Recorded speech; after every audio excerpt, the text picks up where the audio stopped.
Channel Y. The biggest South Asian media group, Y Media. Y Media Group, established in 2001, is a media company with a 360-degree approach in reaching our audience over 5 platforms: television, radio, newspaper, online news portal, and mobile app. Y Media has newspaper, midweek, radio, South Asian pop. Hi, I'm Amitabh Bachchan, and you're listening to South Asian Pulse. Hi, this is Amir Khan, and you're listening to South Asian Pulse. All English 24/7 television network and Y Media Plus.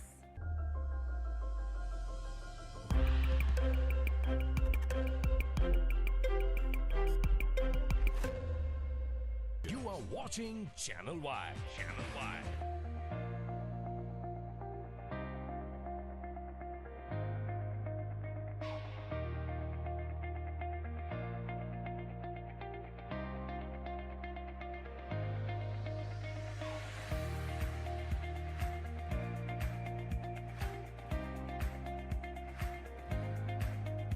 Prime Minister, welcome. It's a pleasure to be here. It's a pleasure to be back.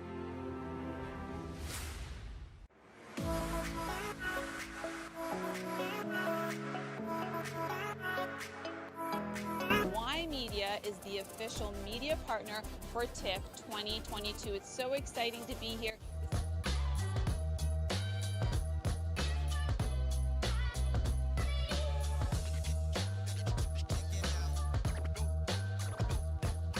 And this is an exclusive show all about the Toronto International Auto Show. So Cam's going to tell us more about the amazing vehicle behind us right now. You can see the Devel 16. Hi, I'm Ria Khan, and on behalf of Y Media, welcome to Channel Y. Y Media Group welcomes you to Channel Y once again.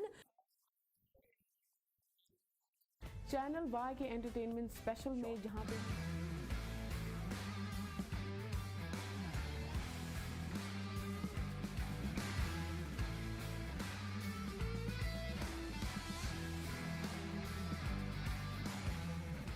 Online, SouthAsianDaily.com. The biggest South Asian media group, Y Media.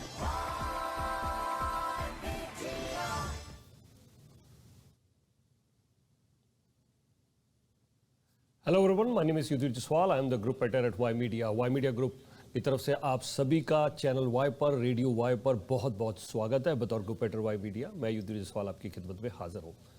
We all know that we are heading towards elections in India, and lots of discussions which party will be winning. Of course, there are two major parties. One is the ruling party at the national level, that's BJP, Congress, one of the oldest parties in India. And of course, they would be forming an alliance with many other opposition parties this time to take care as far as the federal elections, where they call them as the Lok Sabha elections. And we will be discussing about state elections and so many other issues. क्या हम वहाँ media में आज़ादी से बात कर सकते हैं? इंडिया में बात की जाती है इंडिया की जीडीपी की, इकोनॉमी की. Where does economy, where does GDP, what are the job numbers as far as India is concerned? Is Indian democracy functioning well? इसके अलावा धर्म की बातचीत भी की जाती है. क्या धर्म को एक राजनीति के तौर पे इस्तेमाल किया जाता है या नहीं? इसके अलावा बात करेंगे what are the most important issues concerning a common Indian in this coming election. इन सब मुद्दों पर बातचीत करेंगे और हमारे साथ सुप्रिया जी इस समय जुड़ चुकी हैं. मैं बताना चाहूँगा कि हमारी तरह पहले वो पत्रकार भी रह चुकी हैं. she's been a journalist, but now she's the national spokesperson for the Congress party. Supriya ji, a very warm welcome on behalf of Y Media. How are you? Thank you very much. I'm very good, and I hope you're all safe and very well as well. मुझे बहुत खुशी है कि मैं आज आपसे बात कर रही हूँ, और मुझे लगता है कि एक सकारात्मक बात होगी. We'll have a positive conversation about the developments in India and the world around us.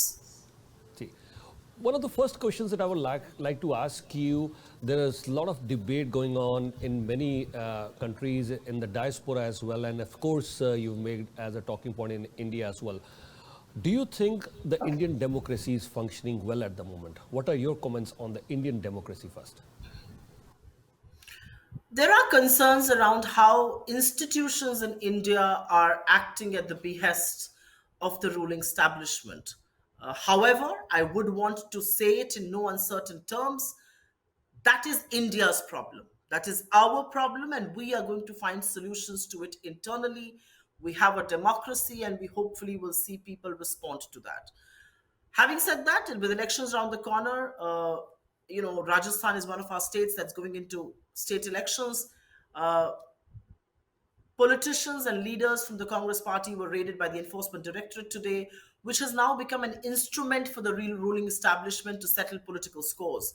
So if you look at things around us, institutions like media, institutions like the Enforcement Directorate or the CBI or the income tax are increasingly being used to settle political scores or to intimidate India's opposition or people who are willing to talk freely in this country and wanting to question the government. And I think on that count, it's a serious issue. It's a serious concern with the number of people living in India, 140 crore of us, 1.4 billion. I think this issue needs to be taken seriously within India. We are very confident that the people are waiting and watching, and they will act at the right time when the time to vote arrives. I would want to, however, assert it's a concern, but it's a concern that pertains to India, and we shall deal with it internally. Right. And you're the representative from the Congress party, and you just mentioned that it's a concern, but you've asserted that India would like to deal it internally as far as the function of democracy has been concerned. But BJP has been accusing your leader Rahul Gandhi that he went outside India, whether it was England or US, and he was talking to other countries about India's democracy. That's what BJP is questioning. The BJP can question whatever they want, but the reality is that Rahul Gandhi has consistently held this government accountable, has put the government in the dock, has questioned their failures, their conspicuous silence on issues, and which is why they are rattled by what Rahul Gandhi says. Rahul Gandhi, on the basis of facts and not fiction, on the basis of truth and not fake news, on the basis of love and not hate, questions the government. He questions the government because he is responsible towards the people of this country. He's responsible to 140 crore Indians who look at him with hope. He is somebody who's walked from the southernmost tip of India to the north of India in Kashmir. And when he did that, he met people from all kinds of places, from all strata of society. He met the rich, the poor, the urban elite, the rural middle class. He met the farmers, he met mechanics, he met students by the hordes, and they want their voices to be heard. They want leaders to listen to their voices, and which is why he believes that leaders in India today have stopped listening to the people. And he listens to them, and he acts at their behest, and he questions the government. Now, to distract from issues, whether it's an issue about Adani that he's raising, which the world is talking about, or whether it is issues where fundamental rights are being trampled over, or whether it is issues where democratic institutions are being undermined, when he questions them, the BJP is rattled and they attack him. But what are you attacking him for? Don't you have answers for the questions that he's raising? He's not gone to any country and asked for their help. He's simply gone and raised a point in forums that matter, where Indians are flocking. I mean, Mr. Modi can go and do these big events outside of the country, and he's interacting with the NRIs. Mr. Gandhi is the most prominent face of India's opposition, and 60% of people represent India's opposition. So I think he has every right to raise the points. The BJP can be rattled. The BJP can spread any amount of fake news, can assassinate his reputation to any point in time, can keep peddling their hate narrative, but eventually it is love that wins. जब हम मोहब्बत की दुकान की बात करते हैं तो उनके नफरत के बाजार को बंद करेंगे. राहुल गांधी जब लगातार लोगों की सुनते हैं तो वो इसलिए सुन रहे हैं क्योंकि इस देश के लोग कह रहे हैं कि कोई तो हमारी बात सुने, और उनको राहुल गांधी पर यह यकीन हो चला है कि कल आज से बेहतर होगा. तो मुझे लगता है राहुल गांधी को अटैक करने में भारतीय जनता पार्टी की कहीं डर, कहीं बौखलाहट, कहीं घबराहट जरूर नजर आती है, लेकिन उन्होंने, उनके खून में इस देश के लिए प्यार है, और उन्होंने अपने लोगों को, अपने पिता को, अपनी दादी को, he has seen his father and his grandmother laying their lives for this country. So I don't think he needs a certificate from anybody. Since we're talking about democracy, media की भी थोड़ी बात कर लेते हैं कि आपको क्या लगता है, आज भारत में, इंडिया में मीडिया आजाद है? I think large sections of Indian media choose not to be free.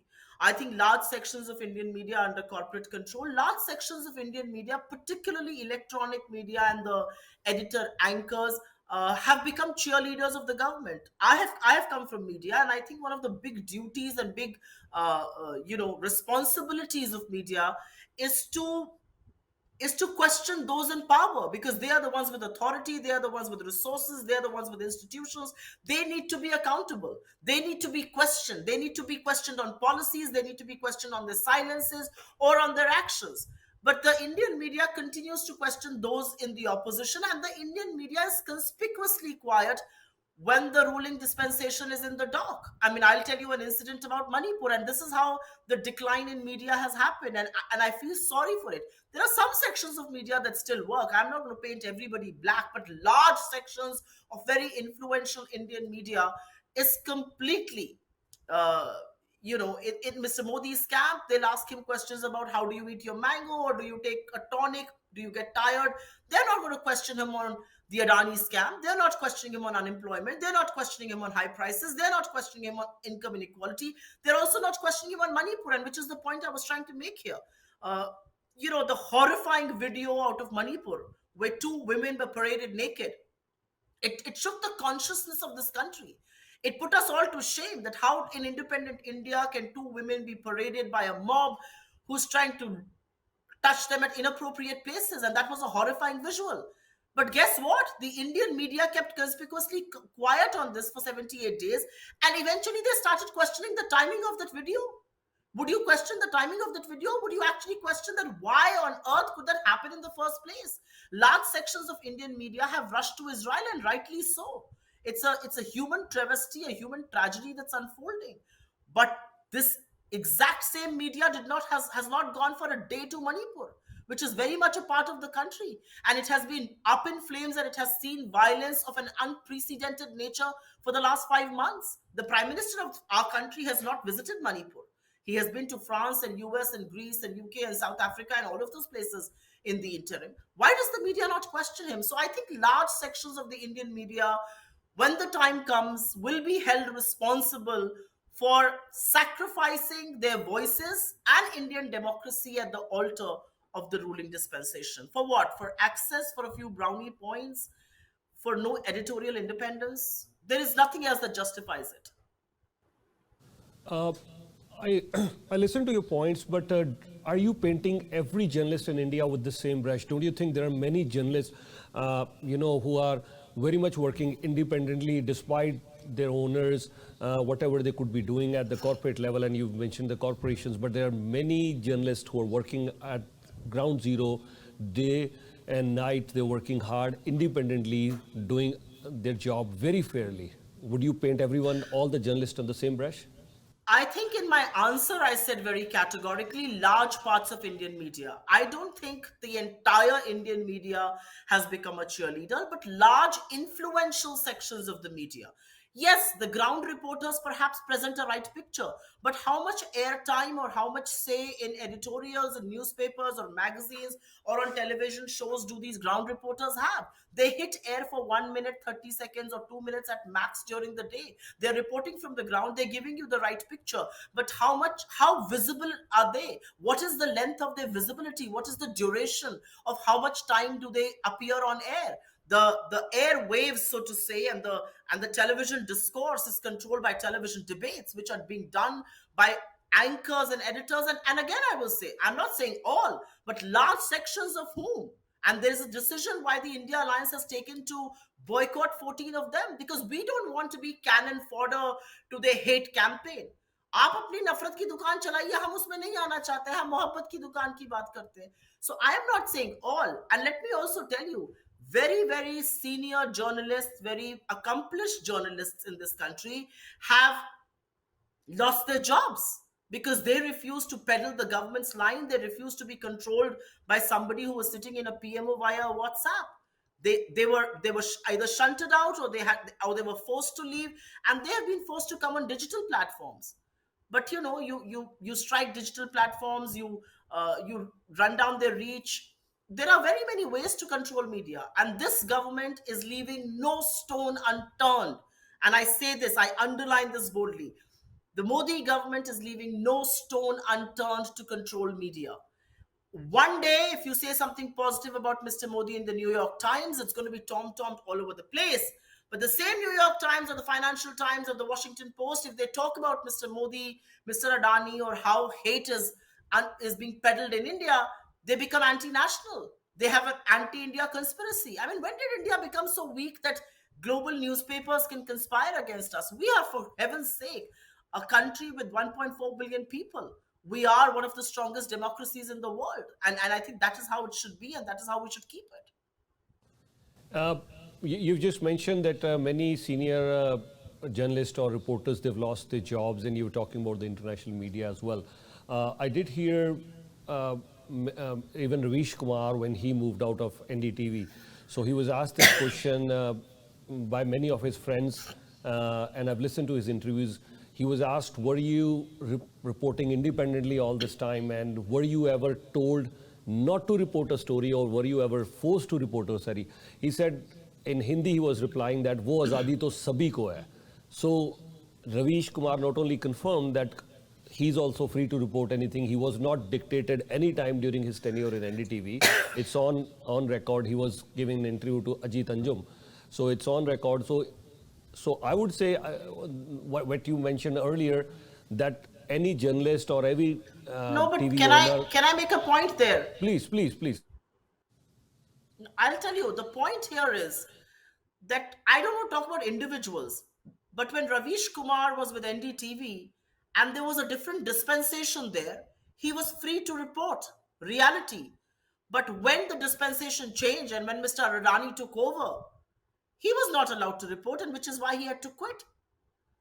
I'm sure he was asked not to report the way he was reporting when there was a different owner and editor. So I think the fact that large sections of media in India are under corporate control, and corporates for whom media is not their mainstay business, corporates like Adani, for whom the businesses like ports and airports and mining and coal and all of that matters. I will give you a very small example.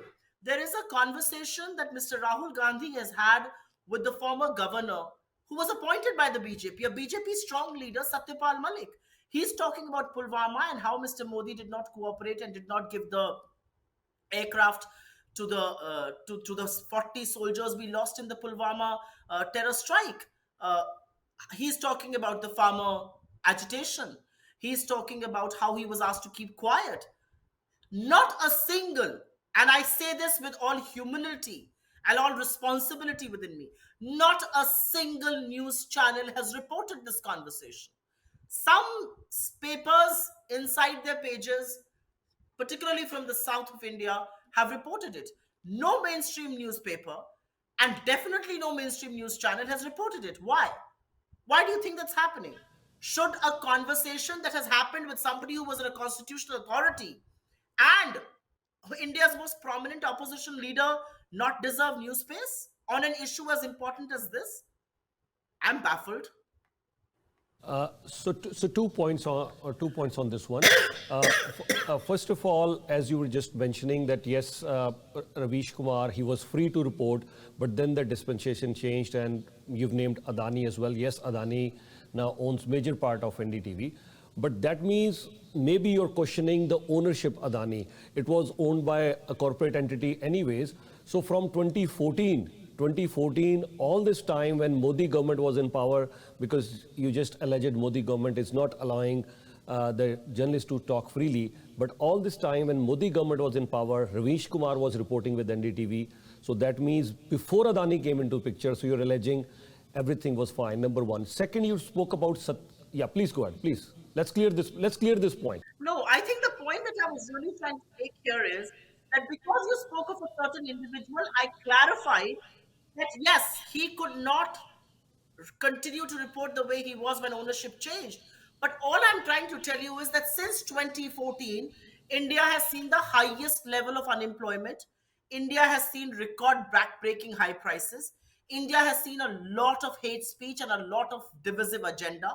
India has seen institutions being undermined. India has seen income inequality go through the roof. How come Indian media is not discussing these issues? For the last 1 month, all that the Indian media wants to discuss is Israel-Palestine. Absolutely, you must discuss that. But you must also discuss the issues that plague us. How much airtime did Indian media give to Manipur? Not even a day before that horrific video came. And it's completely gone out of headlines now. Large parts of Manipur continue to be under curfew. तो मुझे ऐसा लगता है कि आपने क्योंकि एक व्यक्ति के बारे में पूछा तो मैंने उस बात का जवाब दिया, लेकिन 2014 के बाद से अभी तक इंडियन मीडिया ने एक ये सवाल नहीं पूछा है कि एक लोकतांत्रिक देश के प्रधानमंत्री ने आज तक प्रेस कॉन्फ्रेंस क्यों नहीं की है। इंडियन मीडिया ने अपना जमीर इस कदर बेच दिया है कि जिसके पास व्हाट्सएप पे जो फॉरवर्ड आता है वही चीज आपको टीवी पर दिखाई देती है और वही सवाल पूछा जाता है। I have also been an editor. I have also been an anchor. I would never put out somebody's WhatsApp message as breaking news. But I have seen Indian media do that. I have seen large parts of Indian media completely being dictated. The newsrooms are not being run by editors. It is being run by people inside the Prime Minister's office or spin managers of the BJP. आप बात कर रही हैं कि Indian media ने सवाल नहीं उठाए। मैं आपकी बात से सहमत हूं कि बहुत सारे ऐसे इस समय इंडियन मीडिया में वो दिन भर तारीफ करते रहते हैं रूलिंग पार्टी की और सवाल बहुत कम पूछते हैं। लेकिन बहुत सारे ऐसे पत्रकार हैं आज डिजिटल स्पेस में, आपने खुद ही जैसे कहा है, तो डिजिटल स्पेस में मैं देखता हूं बहुत सारे ऐसे पत्रकार हैं जो रोज़ाना सवाल पूछते हैं। और जब 2014 के बाद जब तक रवीश कुमार जी वहाँ एनडीटीवी पर थे वो भी सवाल रोज़ पूछते थे। और रवीश कुमार जी को इतने साल, कम से कम 7-8 साल तो उन्होंने काम किया है मोदी सरकार के आने के बाद, पर उन्होंने खुद ही कहा कि उनको कभी नहीं रोका गया, खुद ही उन्होंने कहा है। और इसके अलावा बहुत सारे और पत्रकारों के मैं नाम ले सकता हूं जो बहुत सारे बड़े चैनल्स पर आते थे और हर रोज सरकार से सवाल पूछते थे, लेकिन कभी किसी ने बाहर आके ये नहीं कहा कि उनको सवाल पूछने पर रोका गया। आशुतोष जी आज डिजिटल स्पेस में आए क्योंकि वो आम आदमी पार्टी में चले गए थे, इसलिए वो डिजिटल स्पेस में आए हैं। लेकिन बहुत सारे पत्रकार, मैं आपसे पूछना चाहता हूं, आप भी पत्रकार रही हैं, तो जब आप पत्रकार थीं क्या आपको कभी आपके ओनर्स की तरफ से रोका गया? Were you gagged at any time when you were in media? Let's talk it. No, I'll be very honest with you. And Miss Per, I think I'll say two things here, and I'll say it both in Hindi and English for your audience. I think it's also a conscious call that the anchor or the editor or the reporter takes. There are people who've quit their jobs and they've started their own ventures because they don't want to be dictated. And then there are those who are okay to make compromises with their values or with their professional ethics, and they are willing to be dictated by, people outside of their newsrooms. शायद एक कारण ये है कि मैं आज journalist नहीं हूं। For so long I was a journalist, I don't think anybody would have dared to tell me मैं क्या करूं और क्या ना करूं। और मुझे ऐसा भी लगता है कि जब तक मैं जर्नलिस्ट थी मैंने बहुत ऑब्जेक्टिव जर्नलिज्म किया। मैंने बीजेपी में भी मेरे एक्सेस था और कांग्रेस में भी एक्सेस था। बीजेपी के नेताओं को शायद ये पता था कि मेरी पृष्ठभूमि कांग्रेस की है, मेरे पिता की। कांग्रेस के नेताओं को ये नहीं पता था, and I liked it like that. It was a very objective journalism that I did. और शायद उसी का कारण है कि आज 4.5 साल बाद जब तक मैंने जर्नलिज्म छोड़ा, BJP has not been able to unearth one skeleton out of my cupboard where I have been against the BJP and not against the Congress. I was very objective. तो लेकिन मुझे ऐसा लगता है I saw the decay in journalism. मैंने journalism का पतन भी अपनी आंखों के सामने होते हुए देखा, और उस वक्त मुझे लगा कि नहीं, ये फील्ड अब मेरे लिए नहीं है, क्योंकि मैं जी हजूरी नहीं कर सकती हूँ। मैं ग्रुप के साथ, टाइम्स ग्रुप के साथ काम करती थी, मैं बिजनेस चैनल में एग्जीक्यूटिव एडिटर थी, लेकिन मैं अपने आसपास उस ग्रुप के बाकी चैनल्स को भी देखती थी और वो किस तरह से चरण वंदन करते थे, the way they would just run with the government's agenda and had become, if I may say, had become ploys and they were actually in some sense playing into the government's hands, and I wasn't comfortable with it. For as long as I did it, nobody dared tell me to follow whatever agenda. And I think I'll be fair here. I was never asked to peddle an agenda or to not cover a story or anything like that. I have covered the biggest stories of my career, from the gas wars between the Ambani brothers to the government formations and everything. But I do think that people around me, even in the group that I work, I don't think anybody was telling them. It's also a choice that you make. I don't think the promoters were particularly calling up editors and saying, do this or don't do that. I think the editors themselves took up the responsibility of peddling the government's agenda. And there are various reasons why people do that. One of the reasons, I don't know, is I don't know what the emoluments are. One of the reasons is access. आपको अच्छा लगता है कि आपके साथ एक मंत्री या प्रधानमंत्री बैठे हैं. एक रीजन होता है कि आपको लगता है कि अगर मेरी मंत्रियों के साथ बनती है तो मेरी इक्विटी है. मुझे नहीं पता पर ऐसा लोग क्यों करते हैं, पर लोग ऐसा करते हैं. मैंने बहुत सारे कांग्रेस के सीनियर लीडर्स के साथ इंटरव्यूज़ किए हैं और मैं विदाउट ब्लरिंग द लाइंस मैं ये ज़रूर कहना चाहता हूँ कि इंटरव्यूज़ करने से पहले भी मुझे ऐसा लगता था कि Congress has a very strong intellectual capital today और बड़ा मज़ा आता है आपके सभी कांग्रेस लीडर्स के साथ बात करने के लिए, including yours. Without blurring the line, I am enjoying this discussion. लेकिन सवाल ये खड़ा होता है कि इतने इंटेलिजेंट, इतने अच्छे वंडरफुल ऑरेटर्स, बहुत सारी बात मुझे अच्छी लग रही है. 1 घंटा 1.5 घंटा बात करने के बाद भी ऐसा लगता है कि और बात करें. Why your ideas are not resonating with the common Indian? अगर मैं पिछली 2 इलेक्शन की बात करूं तो आप जानते हैं ट्रिपल डिजिट 100 सीट्स भी हम नहीं ले पाए. 272 की तो गिनती कांग्रेस के लिए बड़ी दूर है. ये मिसमैच कहां पर खड़ा है, रुकावट कहां है, वो मैं जानना चाहता हूं आपसे. No, I disagree with you. I mean, if you actually look at mandates that are increasingly coming, a very resounding mandate in Himachal Pradesh or a very resounding mandate in Karnataka, and the 5 elections that are under way right now, which is Rajasthan, Chhattisgarh, Madhya Pradesh, Telangana, and Mizoram, I can tell you we are going to win those elections hands down. Congress ये 5 elections जीतने जा रही है और मैं आपकी बात से सहमत नहीं हूं. मुझे लगता है कि कर्नाटका का जो प्रचंड बहुमत हमारा आया या जो प्रचंड बहुमत हमारा हिमाचल का आया, वो कहीं ना कहीं इस बात का परिचायक है, इस बात का संकेत देता है कि लोग हमारी बात को समझ रहे हैं, लोग चाहते हैं बदलना और लोग चाहते हैं कि कांग्रेस की नीतियों का फायदा उनको मिले. I mean, look at what our governments are doing. I will just give you a very brief insight into what our governments are doing and compare that to what the BJP governments are doing. It's a no choice. And I disagree with you. I think, the BJP came to power in 2014 on the back of a very fake news campaign. They had promised the moon. 15 lakh आने थे, 2 करोड़ रोजगार बनने थे, petrol diesel का दाम 40 रुपए पे आना था, rupee and dollar had to be one, there were 100 smart cities, but those all turned out to be tall promises and jumlas, like I like to call them. Where are those promises? Indians today are more jobless than they have been. Indians today are seeing high prices than they've been. Tomatoes and onions are out of the reach of common people. So I just want to understand that those fake tall promises that were made, where is the accountability of that?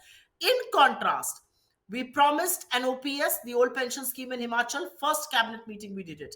We promised 5 guarantees in Karnataka, whether it was free bus service for women or 2,500 rupees in their accounts or electricity bills being heavily subsidized. We did all of that because we think we have promised to the people and we'll deliver. Rajasthan in our country today has the best 25 lakh health scheme all over the country, if not the world. It's one of the best. LPG cylinder, which is the domestic cooking gas, is being sold at 500 rupees a cylinder. For the rest of the country, it's at about 1100 rupees. Chhattisgarh has done some path-breaking reforms for farmers. We have increased the procurement price for farmers. We have waived off their loans. तो मुझे ऐसा लगता है कि हमारी सरकारें बहुत कुछ कर रही हैं और मुझे ऐसा लगता है कि 2014 में लोगों को भ्रमित किया गया, बड़े बड़े टॉल प्रोमिसेस किए गए और डेमोक्रेसी में भी ये चेंज होता है. I think किसी भी लोकतंत्र में, किसी भी डेमोक्रेसी में, people have a choice to make that change. People wanted to change. They changed in 2014. They wanted to give him another mandate in 2019. But what this country has seen between 2014 and 2023 or up until 2024 general elections, what is the misery of the common man? Is anybody talking about that? Mr. Adani has certainly become richer. The 10% richest Indians are the richest in the world. But what about the 83% people in this country who become poorer? What about the crisis like Corona, or what about the Chinese incursion and things like that? I mean, I think these are very serious issues, and I think people are increasingly understanding that. When you mix brute majoritarianism, you may not be able to see the facts as they lie, but increasingly state after state and people after people are tired of these fake promises. I think today, if you ask an average Indian, they will say the BJP is full of fake promises and they will not fall short of naming the prime minister there.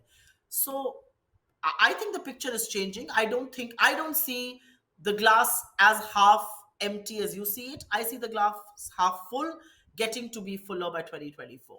And I'm very hopeful about the state elections that are underway. ठीक है, two points on this one. पहले तो जो आप बात कह रही हैं कि बिल्कुल आप वापसी होती लग रही है कांग्रेस की। हिमाचल में आपकी बहुत शानदार जीत हुई है, हम सोच रहे थे टाइट फाइट होगी, कर्नाटका में भी टाइट फाइट, बट बिल्कुल दोनों स्टेट्स में हम यहाँ लगातार, जिस दिन इलेक्शन नाइट थी तो I was predicting a tough fight, may be Congress victory in both the states, but बिल्कुल हम भी हैरान हुए कि कांग्रेस कंफर्टेबली हिमाचल में और कर्नाटका में जीती, उसकी मुबारकबाद आपको। But then you lost, you know, Punjab देखिए, आप इतनी अच्छी स्थिति में थी, पंजाब से बाहर हो गई, बहुत स्ट्रॉन्ग मैंडेट वहां पर आया। चल, महाराष्ट्र में सरकार और कारणों से चली गई, मध्य प्रदेश में चली गई, बट एनीवेज वो पॉलिटिकल साइड चलती रहेगी और आपकी वापसी हो रही है, मुझे आप जैसे कह रहे हैं कि आपको उम्मीद है। बट मैं ये कह रहा था कि आपके पास जैसे बहुत सारे बड़े नाम हैं, सैम पेट्रोडा जी हैं, बात करें तो ऐसे लगता है कि पता नहीं एक इंसान एक उम्र में कैसे इतना काम कर सकता है, इतने आइडियाज उनके पास हैं। Doctor Manmohan Singh he still around, there are so many other people आपके पास जो हैं। लेकिन आपने मुद्दा उठाया, जब हम सर्वेस देखते हैं इंडिया के, नंबर वन इशू, सर्वे आफ्टर सर्वे मैं देख रहा हूँ, नंबर वन इशू आपके वहाँ इंडिया में that is unemployment, number one issue वो नजर आ रहा है। जो आम लोगों के साथ मुद्दे हैं, कांग्रेस के पास क्या जवाब है, आज मैं वो जानना चाहता हूँ। अनएम्प्लॉयमेंट को लेकर आप क्या करेंगे, क्राइम को लेकर आप क्या करेंगे, हेल्थ केयर या एजुकेशन इंफ्रास्ट्रक्चर को लेकर कांग्रेस के पास सोल्यूशन क्या है, मैं वो जानना चाहता हूँ। शुक्रिया आपके सवाल का, और मुझे लगता है कि आपने मुझे ये मंच दिया है बताने का, और मैं जरूर बताऊंगी। और मैं एक बात यहाँ पे ये भी कहना चाहती हूँ, आपने पंजाब की बात करी। जब हम पंजाब का चुनाव लड़ रहे थे तो राहुल गांधी जी ने आगाह किया था और ये कहा था कि Punjab is a border state और यहाँ पर एक समझदार सरकार बननी जरूरी है जो नेशनल सिक्योरिटी के मुद्दों को समझे और सिर्फ चीप पॉपुलिज्म ना करे। और आज पंजाब में जो हालात हैं वो मैं यहाँ पर नहीं कहना चाहती हूँ, बट चिंताजनक है। महाराष्ट्र हो या एमपी हो, आपने चोरी करके सरकार बनाई और उस चोरी का बदला जनता आपको सूद समेत देगी। So I think popular mandate should never be confused with agencies of the government and big money that is used to topple elected governments. That said, आपने मुझसे पूछा कि हमारे पास क्या जवाब है। हमारा जवाब बहुत क्लियर है उदवीर जी। हमारा जवाब है जो हमने अपनी राज्य सरकारों में किया है। जैसे 25 लाख की हमारी हेल्थ स्कीम राजस्थान में चल रही है, हम सरकार बनाएंगे, इंडिया गठबंधन सरकार बनाएगा, वो स्कीम हम व्यापक तौर से पूरे देश में चलाएंगे। आप 5 लाख की आयुष्मान स्कीम का झुंझुना बजाते रहते हैं, बट उसका फायदा कितने लोगों को मिल रहा है? In fact, the CAG has reported a huge scam in the Ayushman scheme, where numbers have been duplicated, where crores of numbers have been attached to one phone number, where payouts have happened to dead people, where payouts have happened to people who've never been admitted in hospitals. उसके बारे में कोई चर्चा नहीं कर रहे हैं। तो मुझे ऐसा लगता है कि हमारी एक स्कीम है जैसे हेल्थ स्कीम, मुझे ऐसा लगता है कि जिस तरह का प्रोक्योरमेंट हमने over MSP despite Modi ji की गवर्नमेंट ने उसको रोकने का प्रयास किया, हमने छत्तीसगढ़ में किया, वो मॉडल हम जरूर पूरे देश में लाना चाहते हैं। मुझे लगता है कि शुरुआत हमें बेरोजगारी भत्ते से, there has to be an you know a certain amount given to the at least the graduate unemployed, because they don't have jobs till such time they find jobs for a period of 2 to 3 years, which is what we do in some of our states. And I think we have to seriously think about employment generating avenues. और हमारी सोच ये है कि बात करने से बात बनेगी, और अगर आपके पेट में दर्द है और आप डॉक्टर के पास जाइए और डॉक्टर मानने को ही तैयार ना हो कि आपके पेट में दर्द है, तो वो सोल्यूशन कैसे करेगा? सरकार मानने को ही तैयार नहीं है कि जॉब क्राइसिस है, वो मानती ही नहीं है अनएम्प्लॉयमेंट है, वो आपको पकौड़े तलने की सलाह देते हैं। तो मुझे ऐसा लगता है मैन्युफैक्चरिंग को एक जबरदस्त पुश देना होगा। We have to look at manufacturing with an agricultural lens also. We have an agricultural base which is huge, 60 to 65% of our people engaged in agriculture. We have to make agriculture remunerative, so we have to think about food processing, food parks and things like that. And those are the things that we are talking about. We are talking about giving a big push to job guzzling industries that work in exports. तो हम हर तरह की बात कर रहे हैं। हम services की जब बात करते हैं, आज बहुत सारे कॉर्पोरेट्स हैं जो कहते हैं कि हमारे जो ग्रेजुएट्स निकल रहे हैं, they are not employable because उनको सॉफ्ट स्किल्स का ज्ञान नहीं है। मुझे लगता है करिकुलम में वो सारी चीजें इंक्लूड करनी होंगी। So you have to think about education as an entire prism from jobs as an entire prism from education to the time we land a job. Paper leak हो जाता है, लोग 3-4 साल वेट करते रहते हैं, the thing goes out on in courts, a 20-year-old man becomes a 30-year-old, he still doesn't have a job. I think jobs have to be done by the calendar, and you have to budget for these things. If a paper leaks, when is the next paper going to come? If something happens in the court, should there be a commission that should look at jobs in a way? Why are so many government jobs? I mean, lakhs of government jobs are lying vacant in states and in the center. Why? I mean, these are jobs that should go to people who deserve them. These are jobs that go to the marginalized because of an affirmative action like reservations. वो सारी चीजें क्यों नहीं कर रहे हैं? अगर 30-35 लाख नौकरियां खाली पड़ी हैं, वो क्यों खाली पड़ी हैं? Why have we employed people on a temporary basis, जिसको हम संविदा कहते हैं? Why don't we have a more focused approach to jobs? मतलब रोजगार से बड़ी क्रांति इस देश में और कोई नहीं लानी पड़ेगी, और वो हम लाएंगे. तो हम I hope I gave you a sense of what we are thinking on the jobs front. Yeah. Two more important topics. Let's talk about that. BJP has been accused by your party and other parties about nationalism and BJP playing the religion card. Let's talk about nationalism first, and then we'll talk about the religion card. BJP says we've done a very good job as far as the foreign policy is concerned. We've have good favors from US as well. Still, we are maintaining our good old ties with Russia. Here we are buying Russian oil and selling it across the globe. They've maintained good relationship with Iran as well. They're trying to act tough on Pakistan. So BJP claims their foreign policy has been doing well. UAE, Saudi Arabia, England, Australia, and even in the neighboring countries from Bangladesh to Sri Lanka, BJP is saying we've done a very good job as far as the foreign policy is concerned. Your take? You know, foreign policy is something that, as a member of India's opposition, I will speak about very responsibly. But I think when we engage in foreign policy, it has to be done with India's utmost and best interest at the global level. I don't think foreign policy can be pursued with an eye on cheap thrills or populism back home. आप domestic audience की ताली के लिए foreign policy नहीं कर सकते हैं, और फॉरेन पॉलिसी का जो जो बेसिस है वो हिंदुस्तान का जो इंटरेस्ट है वो सबसे आगे होना चाहिए, और मेरा मानना है कि that is the bedrock of our policy. I also think that India's foreign policy is a policy that was built by Pandit Nehru, which is non-alignment, and I think it has served us well. I also saw how we turned to our time-tested policy even in the Israel-Palestine conflict. While trolls and members of the BJP and everybody went against one community, one country, I think eventually the Prime Minister's statement was a reckoning and was a realization and was an admission of the fact that India's supreme interest lies by being non-aligned. I do feel that foreign policy has to serve India's interest and not the interest of either one corporate, or doesn't have to be done by keeping one eye on domestic votes. I will, however, make a very important point here, and I think all of us are extremely aggrieved, extremely pained to learn some really bad news that's coming out of Qatar. 8 of our ex-senior naval officers have been sentenced to death, and they had been imprisoned since August 2022. I wish the government had woken up to this earlier. I wish diplomatic efforts were made earlier. We celebrated India-Qatar diplomatic partnership, 50 years of that right now.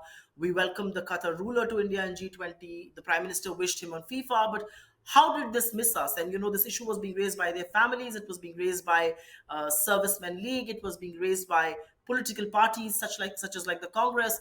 And I do hope, and I do wish, and I hope, I'm confident to say this, that our government is going to do all that it takes to bring these 8 brave hearts back to the country, and their death sentence should be averted at all costs. So this has to be done at a diplomatic level. And when it comes to something like this, we stand shoulder to shoulder with the government. We stand shoulder to shoulder with the government as far as incursion is concerned. But the government can't look the other way. The government can't admit that there is no incursion. Koi ghusa hua nahi hai. We're still paying a price for it. So we stand with whoever is in ruling dispensation, whether it's us or them. We set aside our political differences when it comes to the world against us. But we do think that foreign policy is carved in stone, and it has to serve India's interest at all points in time. Yeah, the Indian government's reaction is they are, as you just used the word diplomatically, I think they're trying to diplomatically solve this issue. The Indian External Affairs Minister, Mr. S. Jaishankar, he said it in the parliament that this is a very sensitive matter. So I think they're trying to... Yeah, but I don't think we should have waited for the matter to reach a death sentence before they solve it. I think it should have been solved a long time back. I think it should have been done by phone calls or by diplomatic efforts. It should not have reached a point where 8 of them have been awarded a death sentence. That's what I'm trying to say. I think, our prime minister, when he goes overseas, must be respected because he represents 140 crore Indians. He represents 1.4 billion people, and he's my prime minister as well, even though I belong to the opposition.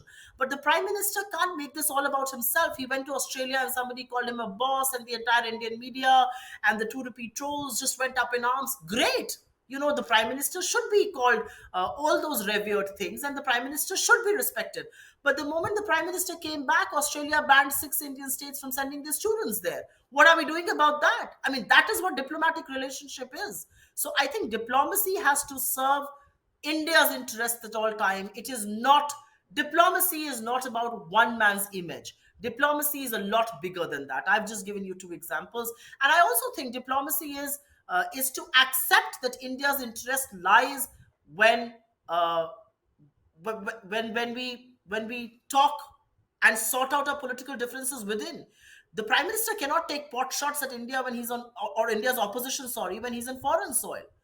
So I don't want to say much on this because I do think that Indian diplomacy and Indian foreign policy is an issue where we set aside political differences, we stand together.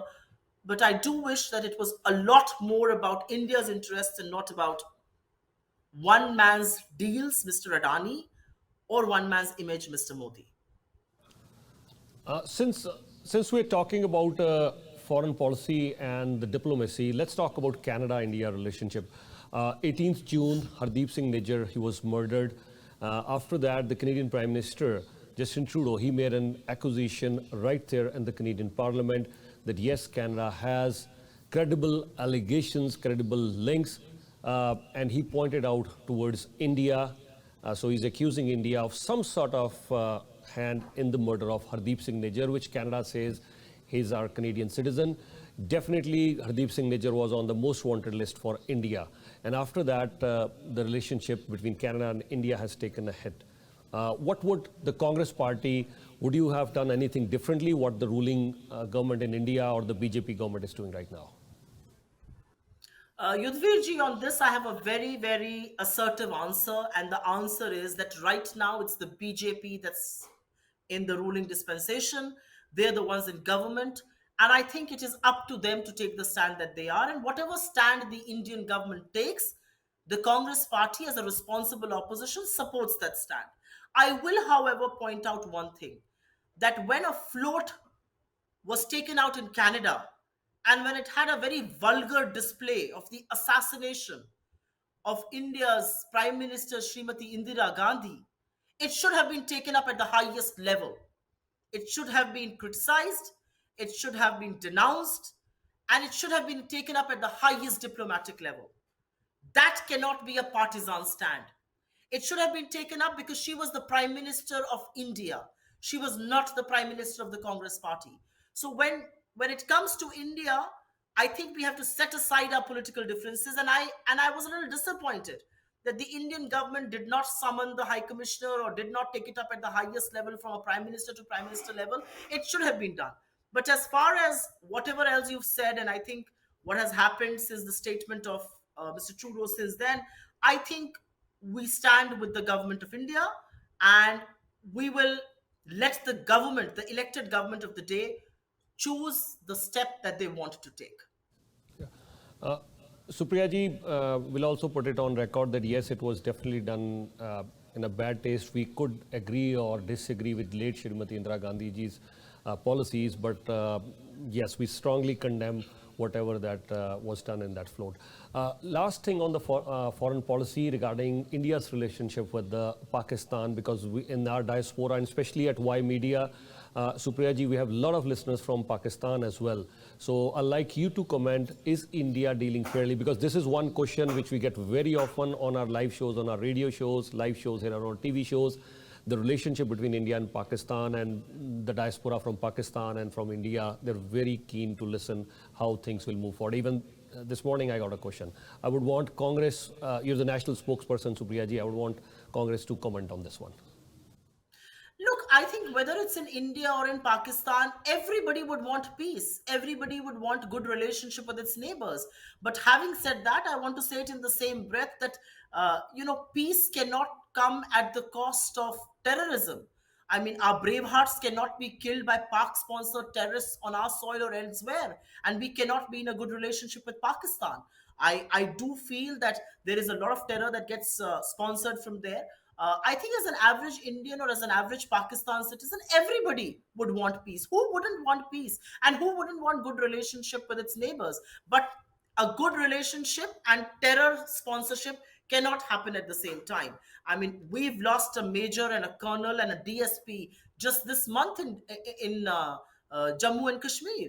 How do you justify that? And when something like that happens, how do we expect normal relationship? But I do feel that, again, there is a little bit of a double speak there. And the double speak is that we are happy to welcome the Pakistan cricket team at a time when this is happening. So there's a little bit of a dichotomy. But again, I think the government of the day chooses to take that stand. There is no way anybody would want neighbors to be at war with each other. But if you want to bring it on, you have an India to face. That's all that I will say. But who wouldn't want peace? If you want peace, extend an olive branch, and we are going to ensure there is peace. But you cannot kill our people. You cannot sponsor terror. You cannot create violence. You cannot kill our brave hearts. You cannot be in bed with China and expect peace with us. That's not how it works. Yeah. US President Joe Biden making a comment that one of the reasons could be that India in the G20 said that they're creating another trade route connecting India to Europe through Middle East, and maybe Hamas has targeted that as well. Other possible scenarios is Iran backing Hamas because of the Saudi and the Israeli deal. But is India doing well as far as the Middle East policy is concerned?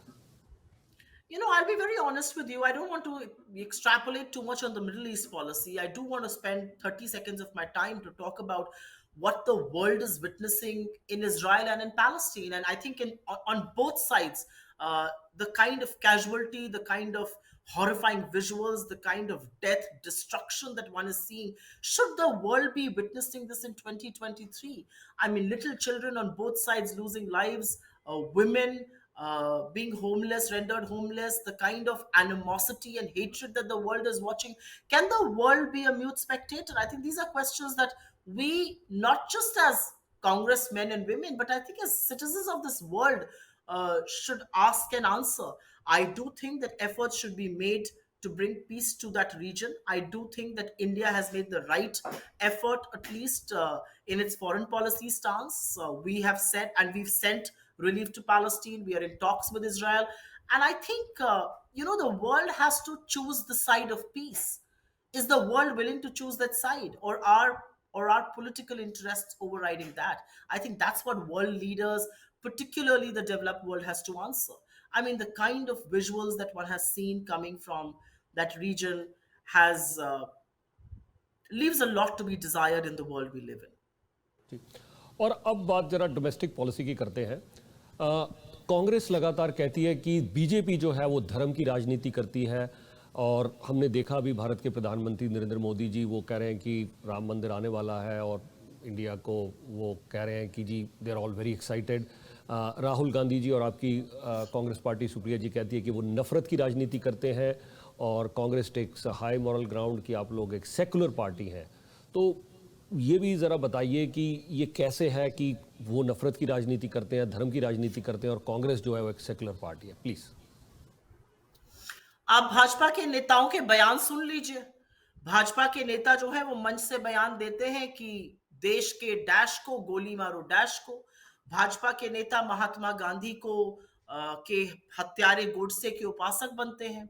Bhajpa के नेता बताते हैं, और खुद प्रधानमंत्री बताते हैं कि वो कैसे लोगों को कपड़े से पहचान लेते हैं। इस देश का सबसे बड़ा राज्य, बहुसंख्यक राज्य जो उत्तर प्रदेश है वहां के मुख्यमंत्री शमशान कब्रिस्तान की बात करने लगते हैं, प्रधानमंत्री वो बातें करते हैं। भाजपा ऐसे लोगों को संरक्षण देती है जो महात्मा गांधी के हत्यारों को पूजते हैं, ऐसे लोगों को संरक्षण मिलता है जो बाकी धर्मों के लोगों को पीटते हैं। आज इस देश में ऐसे हालात बन चुके हैं कि एक आदमी अपनी पिस्तौल निकालकर आपका नाम पूछकर आपको चलती ट्रेन में मार देता है। एक टीचर एक छोटे से बच्चे को बुलाकर इस नाम पे पिटवाती है क्योंकि वो समुदाय का है। आज कुछ लोगों की भीड़ जब एक फेस्टिवल पे प्रोसेशन निकालती है तो बजाय अपनी श्रद्धा अपने विश्वास करने के लिए वो दूसरों के धार्मिक स्थलों पर जाकर अपने झंडे गाड़ते हैं। ये क्या है और इन लोगों को सजा क्यों नहीं मिलती है? और हर वो व्यक्ति जो ये काम करता है वो भाजपा का सदस्य कैसे बन जाता है? आप सीएनआरसी के प्रोटेस्ट के दौरान गोली चलाते हैं और उसके बाद आप भाजपा के सदस्य बन जाते हैं। तो अगर ये नफरत फैलाना नहीं है, अगर ये नफरत का बाजार नहीं है, अगर शमशान कब्रिस्तान और कपड़े से फैला लेना नफरत नहीं है, तो नफरत क्या है? ये मैं आपसे जानना चाहती हूँ। नफरत यही है और इसी में मोहब्बत की दुकान खोलने की हम बात करते हैं। हम क्या कहते हैं? हम ये कहते हैं कि सर्वधर्म समभाव, हम ये कहते हैं कि हम दोनों एक साथ रह सकते हैं, हम शाश्वत काल से एक साथ रहते हुए आए। हम ये कहते हैं कि अगर बेरोजगारी, महंगाई, आर्थिक असमानता की बात करेंगे तो ये सारे मुद्दों पर आपको नहीं भटकाना पड़ेगा। ये सारी बातें क्यों हो रही हैं? आपको क्या लगता है इतना टेंशन क्यों क्रिएट किया जाता है, इतनी नफरत क्यों फैलाई जाती है? क्योंकि अगर ये नफरत नहीं होगी तो लोग डिस्ट्रैक्ट नहीं होंगे।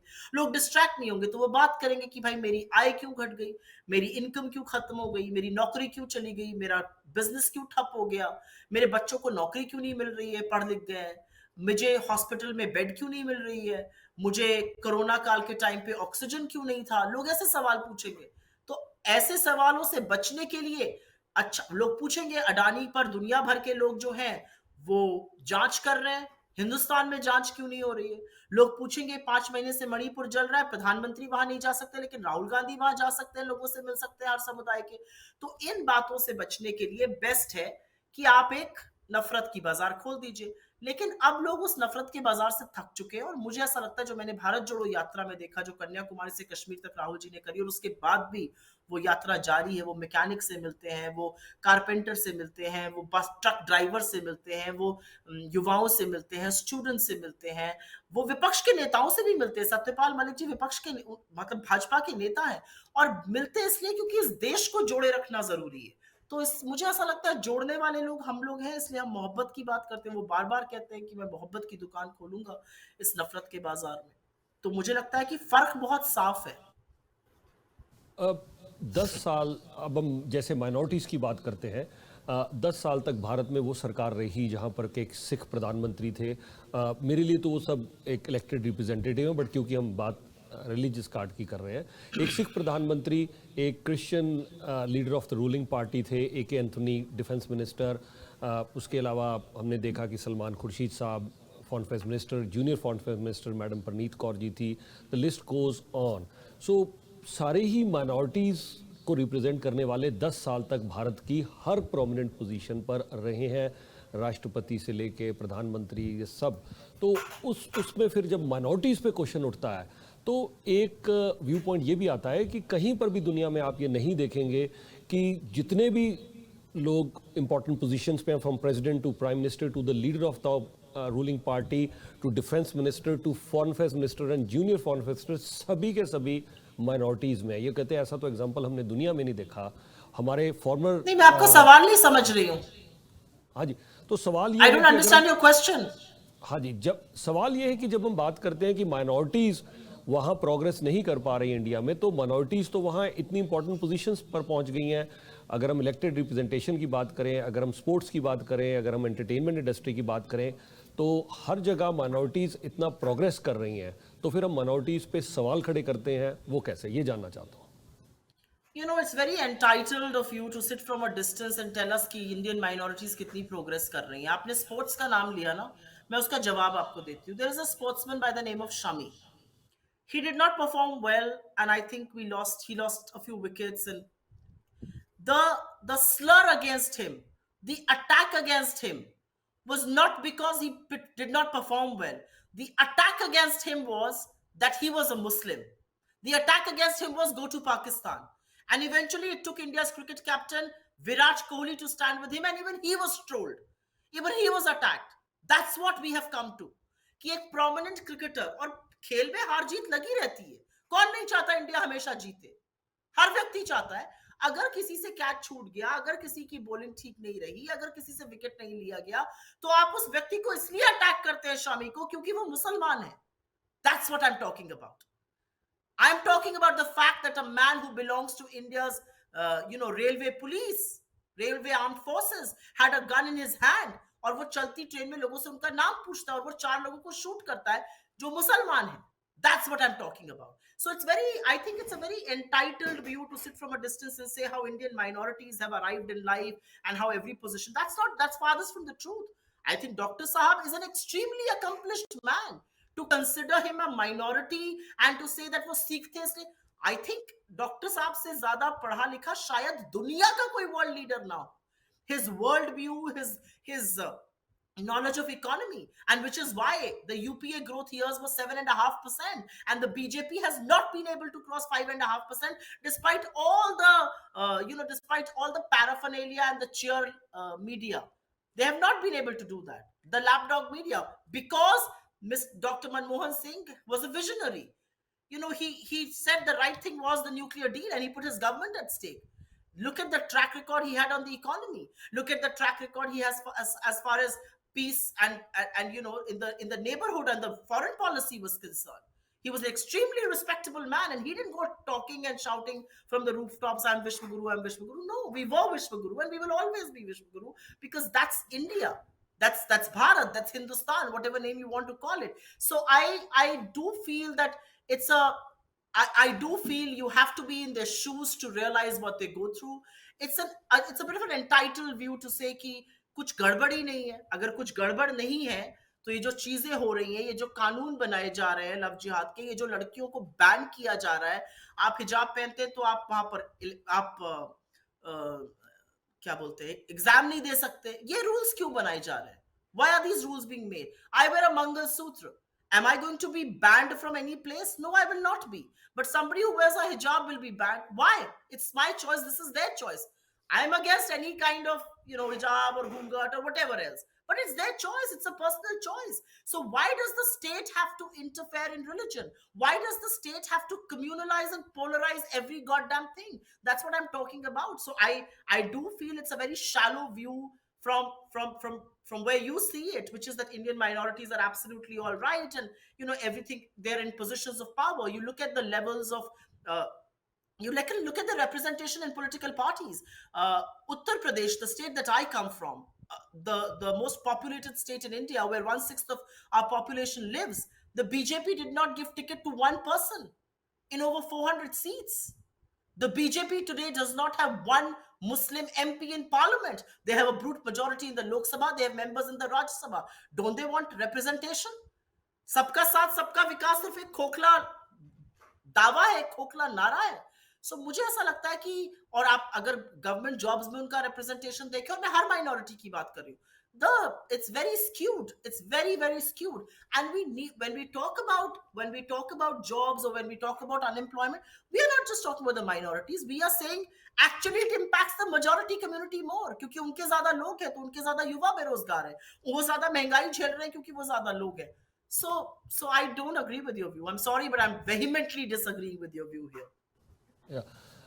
सुप्रिया जी, पहले तो ये है कि आप तो खुद जर्नलिज्म में रही हैं, so being in journalism we very much refrain from giving any verdicts. So मैंने ये बिल्कुल नहीं कहा कि वहाँ माइनॉरिटीज़ के साथ सब कुछ ठीक हो रहा है. मैंने एग्जांपल्स कोट करके सिर्फ एक सवाल खड़ा किया है कि क्या वहाँ ठीक है कि नहीं ठीक है. This is point number 1. Second, जो आपने अभी एग्जांपल्स दिए हैं, मैं उन्हीं को बारी बारी कोट कर देता हूँ. आपने पहले क्रिकेट की बात की.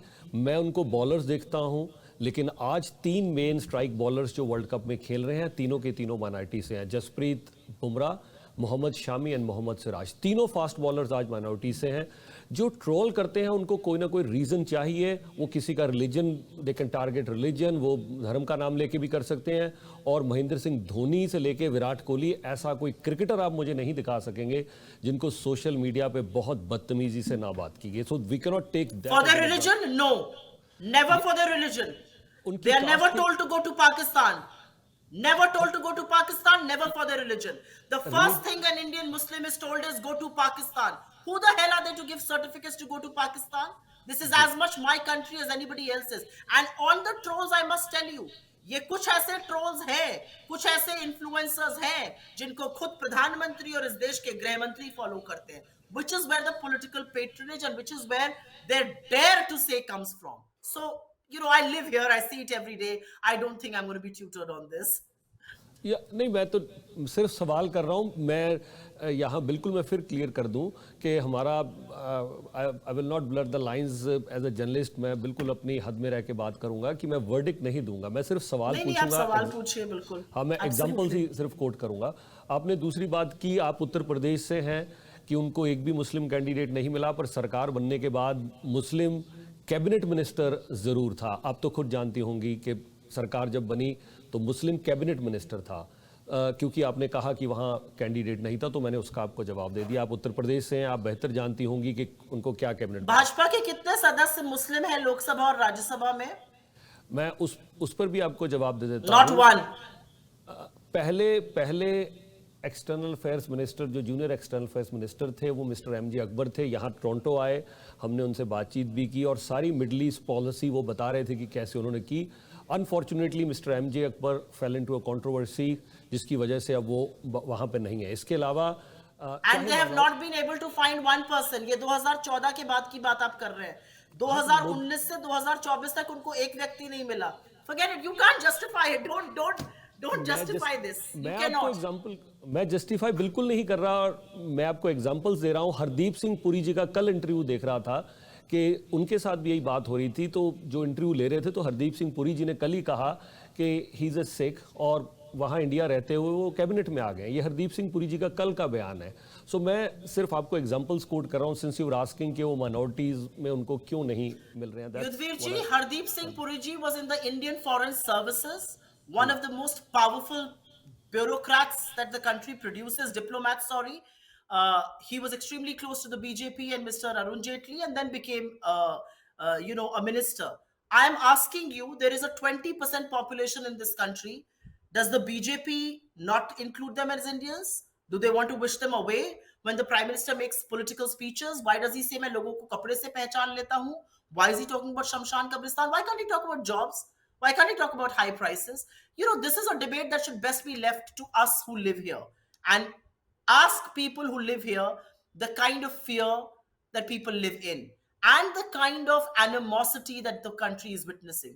It is not without a reason that thousands of high net worth individuals have quit this country and gone overseas. Why?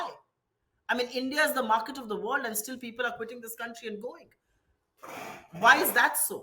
Why is the world worried about the communal overtones that the country is seeing? Anyways, I don't want to discuss this too much. It is, again, like I say, it's our problem and we are going to resolve it internally. But because you raised the points, your points don't justify the question. And I think I'm in my right to refute it. No, that's certainly your prerogative.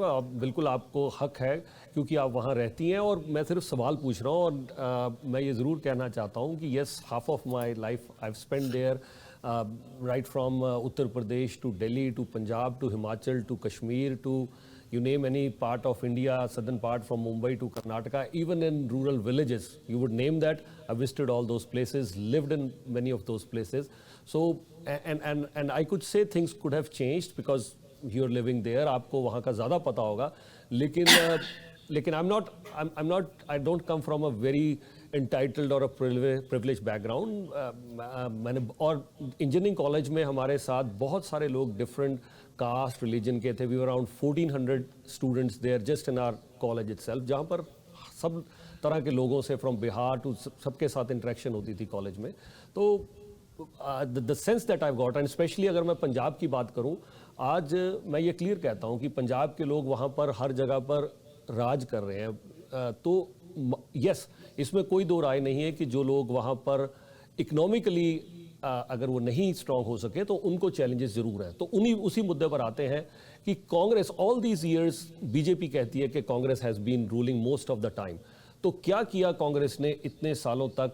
Congress क्यों नहीं उनको गरीबी से बाहर ला सकी? जो कमज़ोर लोग हैं, जो नहीं कुछ कर सके, उनके लिए कांग्रेस ने क्या किया इतने सालों तक? That's the question BJP always ask. जी. सबसे पहले तो क्योंकि आपने इतना लंबा बताया कि आप यहाँ पर रहे हैं, मुझे लगता है कि आज जो लोग यहाँ पर रह रहे हैं उनसे जरूर पूछिए कि आसपास कॉलेजेस में कैसे बात होती है। मैं एक कंस्टिट्यूएंसी रूरल इंडिया में केटर करती हूँ और वहां पर मुझे एक लड़के ने बताया, जब लास्ट टाइम मैं वहां पर गई थी 2 हफ्ते पहले, कि क्लास में बोला गया कि अच्छा तुम तो फला कम्युनिटी के हो, बैठ जाओ, तुमसे तो बात ही नहीं करनी है। This is the reality that India is witnessing. I mean, just because some examples will be quoted, you cannot wish away the fact that this is happening. I mean, forget about everything else, forget about minorities, forget about communal overtones. What is happening in Manipur doesn't have a voice in this country because they are a minority, because they belong to the northeast. We are not even talking about it. If something like this had happened in Delhi or in UP or in Bihar or in Maharashtra or Madhya Pradesh, the country would have erupted. But nobody seems to care about Manipur. So I don't think I agree with you at all on this that सब साथ रहते थे। वो था हिंदुस्तान, अब वो हिंदुस्तान नहीं है और वो बहुत बदला है और उसको बदलने में, उसको खराब करने में भाजपा का हाथ रहा है। लेकिन the DNA of this country is democratic, the DNA of this country is of tolerance, and I'm sure we will get back to that path. We will ensure we get back to that path. आपने मुझसे एक सवाल पूछा, कांग्रेस का क्या हाथ रहा है, ये बीजेपी पूछती है। द पहली चीज जो मैं बीजेपी को बोलना चाहती हूँ, and I say it with a lot of responsibility that's bestowed on me. What we did in 70 years is what they are selling and managing to stay in power.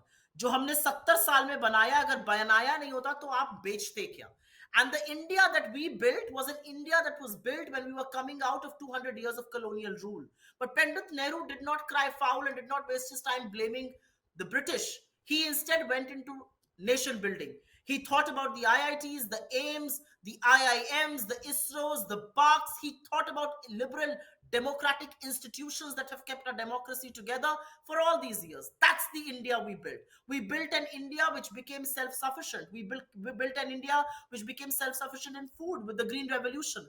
We built an India where we ripped apart Pakistan, divided into two, and gave birth to Bangladesh. We built an India where banks were nationalized and where access to banking was given to common people. We built an India where the IT and telecom revolution were laid in the 19th century for the 21st century. Sri Rajiv Gandhi ji, when he said, I am young and I too have a dream, he laid the foundation for the IT world leaders that we are today. We built an India that when we came to power and the economy was in shambles, we didn't just build the economy, we globalized the economy, we got the multinationals, we created jobs, we created an urban middle class. We built an India where we gave a right to information, right to education, right to food, Manrega, which is the rural employment guarantee scheme. We built an India where 27 crore people were pulled out of poverty line. They have built an India where 23 crore people have been pushed back into the poverty line. So I think these are issues that 23 million people being pushed back, 27 million people being pulled up by us. I think these are the kind of things that need to be talked about. We built an India where people had the power to voice their opinions freely. Where is the power today? I mean, the government of India imprisons a 21-year-old climate activist. The government of India thinks that Rihanna and Greta Thunberg are conspiring against India. Which worldview have we got into? We are world leaders. We need to be democratic. We need to be liberal. We need to endorse science. We need to endorse technology. We need to be champions of change in this world. One New York Times article conspiring against India. One Washington Post against Rani conspiring against India. Greta Thunberg saying farmers conspiring against India. No, absolutely not. India is way too strong. And we are way too entrenched in our democratic tradition that anybody can conspire against. I mean, who can conspire against a 1.4 billion committed, dedicated, passionately country-loving Indians? I don't know, but the BJP certainly thinks so. So, humne ye kiya. This is our report card. What is your report card? Your report card is 45-year highest unemployment, back-breaking high prices, huge income inequality, 1% controlling over 70% of India's wealth, Adani growing at the cost of other small and medium businesses, complete level playing field destroyed, the communal fabric of this country distressed and destroyed. Farmers, 750 farmers died while protesting against the farm laws, which eventually Mr. Modi had to withdraw. And you have a person who was then a governor who says that I told Mr. Modi, don't do this. He says, I asked for aircraft that wasn't given, and which is why Pulwama could not be averted. He called up Mr. Modi, who was busy shooting at the time. So I think this is an India that you have built. And the India that we built was very different from this. And we will go back to rebuilding that India, be rest assured, in 2024. I'll definitely give credit where it's due. आपने बहुत सारी points highlight किए. मैं और एक add कर देता हूँ आपके लिए. The best thing I love what India did in the past and the Congress leaders did in the past was, if I had to pick just one, that would be the foundation of education, whether it was IIT, whether it was AIMS, whether it was IIMs, the Management Institute, a brilliant foundation laid, जिसकी वजह से आज हम world leaders बन गए. बहुत अच्छा, और आपने बहुत अच्छा कहा. लेकिन सवाल, why was then Congress decimated in 2 consecutive elections? Congress इतनी बुरी तरह 2014 और 19 में फिर क्यों हारी? ये मैटर नहीं करता कि मैं क्या सोच रहा हूँ, आप मेरे से एग्री करें, डिसएग्री करें, मैं आपसे एग्री करूं, लेकिन लोग, इंडिया के लोग आपसे एग्री नहीं कर रहे हैं, वो आपसे सहमत नहीं है. आपको 2 बार बड़ी बुरी तरह से 2014 में और 19 में क्यों हराया? That's my question.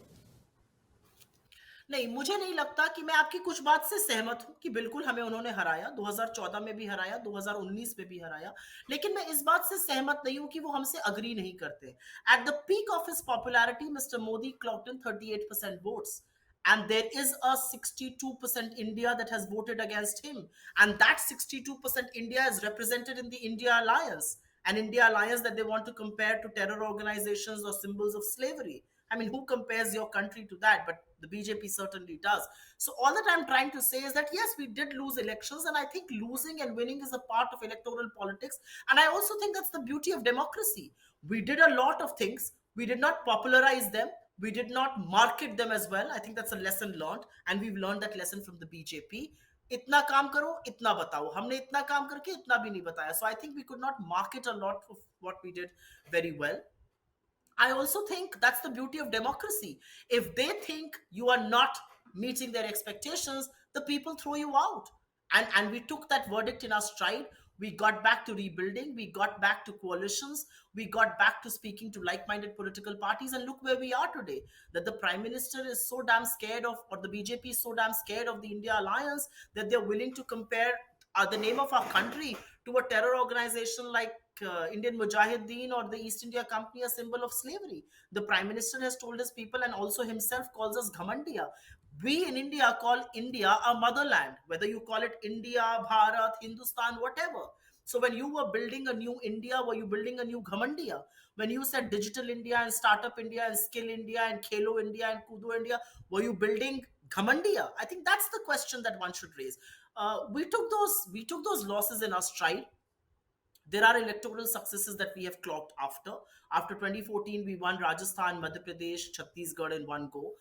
We won Maharashtra. We won, they stole the verdict in both those places.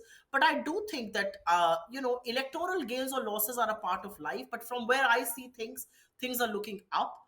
We take the mandate of the people in our stride. We see the message that they're giving. And I think in 2014, there was anti-incumbency that had crept in, and people thought that they wanted change, and which is why they voted for Mr. Modi. They gave him a second term, and look where it has got us. So the people are very conscious that they don't want to go down that path. The people are very conscious that the OBCs or the backward classes in this country deserve representation, which is why we're talking about caste census. The people see the hollow promises that Mr. Modi has raised, and one of those is women's reservation. Why have you based it on delimitation and census? Why can't you do it immediately? If you had done it immediately, states like Rajasthan, Chhattisgarh, Telangana, Madhya Pradesh, and Mizoram would have seen a 33% reservation for women, and it would have been such a historic thing for India to see. But I do think that people are looking through those hollow promises, and I'm very hopeful from where I see it.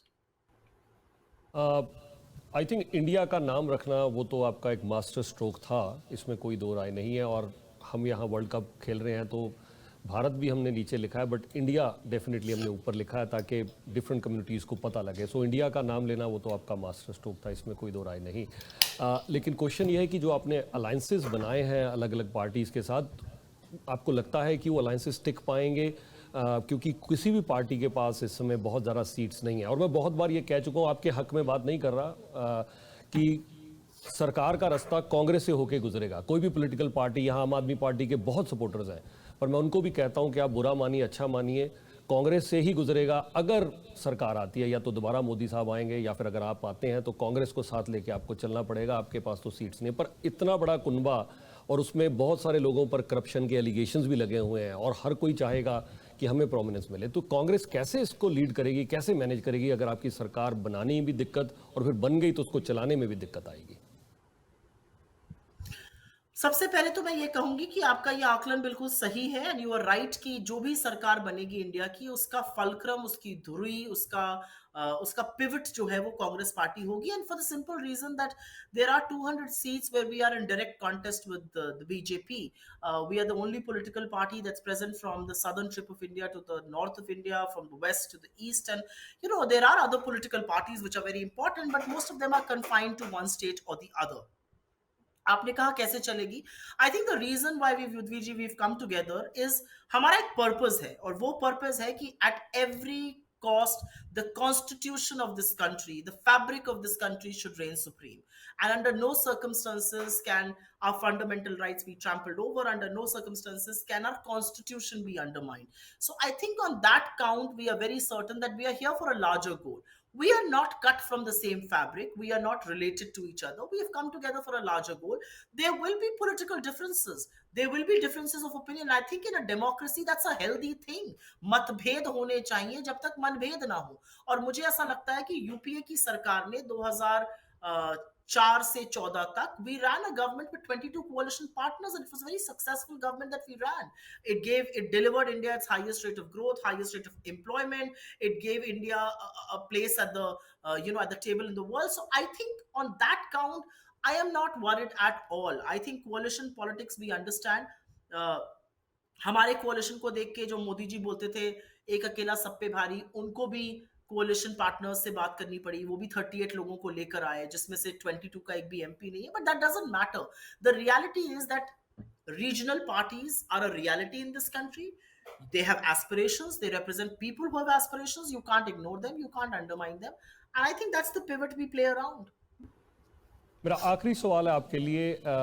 सबसे पहले तो मैं आखिरी सवाल पूछने से पहले सुप्रिया जी आपका बहुत शुक्रिया अदा करना चाहूँगा कि आपने बड़े पेशेंटली हमारे सभी सवालों का जो है जवाब दिया। एंड होपफुली आने वाले टाइम में, क्योंकि अगले 6 महीने यहाँ अमेरिका में, कनाडा में, I am sure why media दूसरी कंट्रीज़ में भी थोड़ा बहुत ज़रूर देखा जाता है, बट मेनली तो कनाडा और अमेरिका में भी है।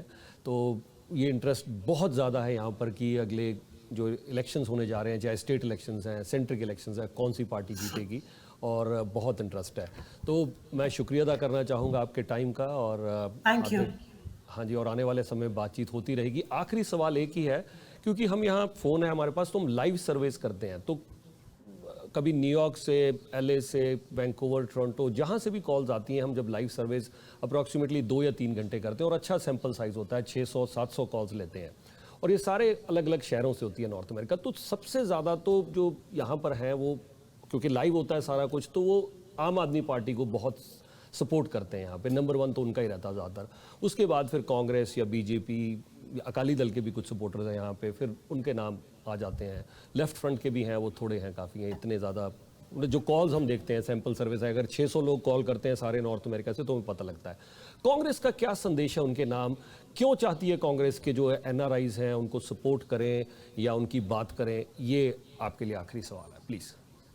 आपके माध्यम से मैं अंग्रेजी और हिंदी दोनों में बोलना चाहती हूँ। मैं पहले हिंदी में बोलूंगी कि एनआरआईज जो है वो हमारे ही लोग हैं, और वो देश से आज बाहर है, लेकिन उनका दिल हिंदुस्तान में बसता है।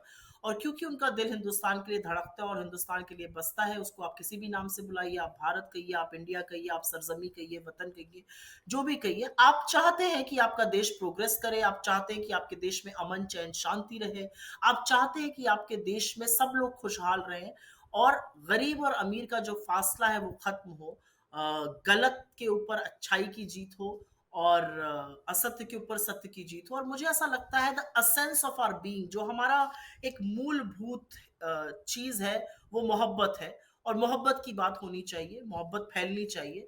तो अगर आपका इन सब चीजों पे यकीन है, तो आप जरूर कांग्रेस का साथ देंगे और अपने यहाँ पर फ्रेंड्स और फैमिलीज को वो करने के लिए बोलेंगे। आप हमारे एम्बेसडर्स हैं, you are the biggest ambassadors of India overseas, and which is why you play a very important role in perception making.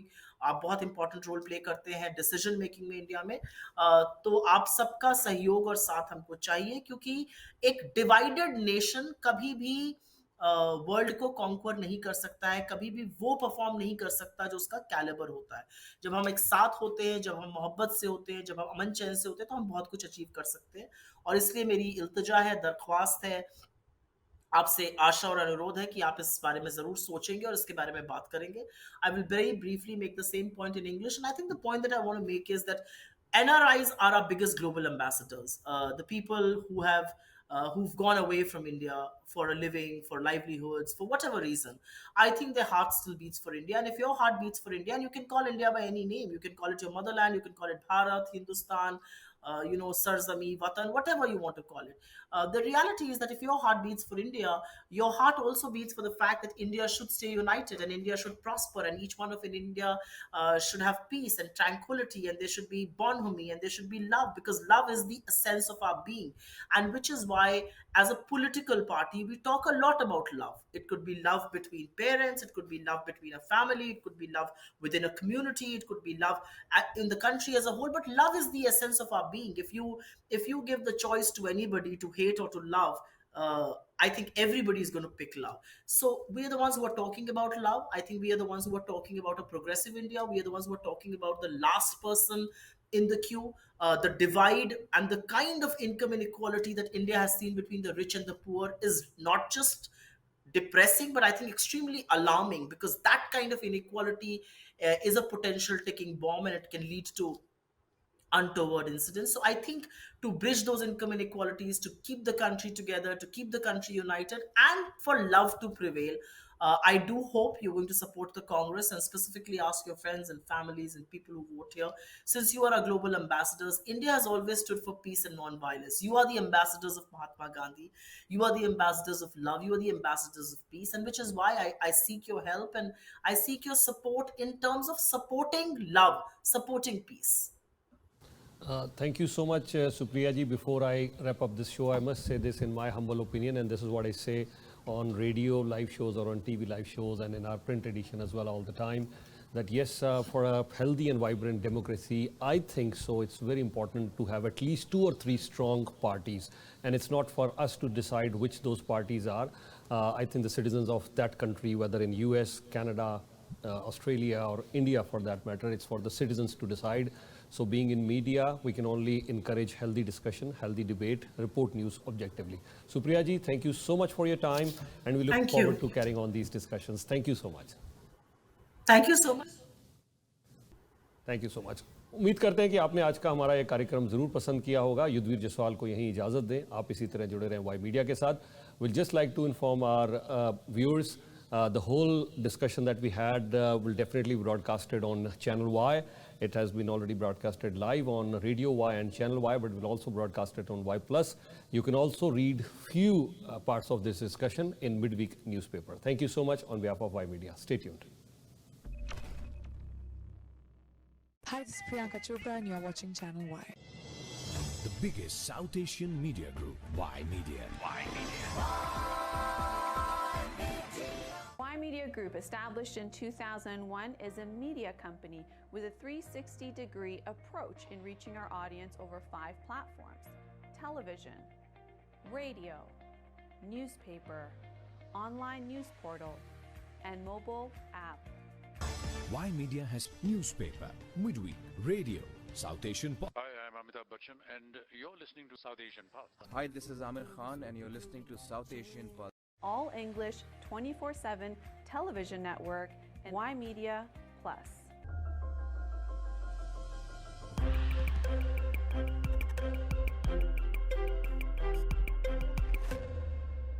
You are watching Channel Y. Channel Y.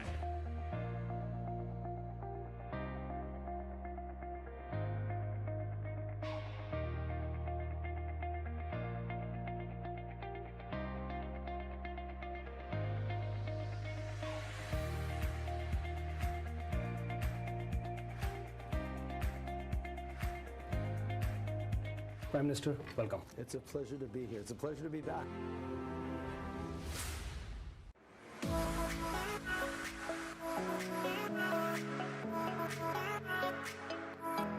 Y Media is the official media partner for TIFF 2022. It's so exciting to be here.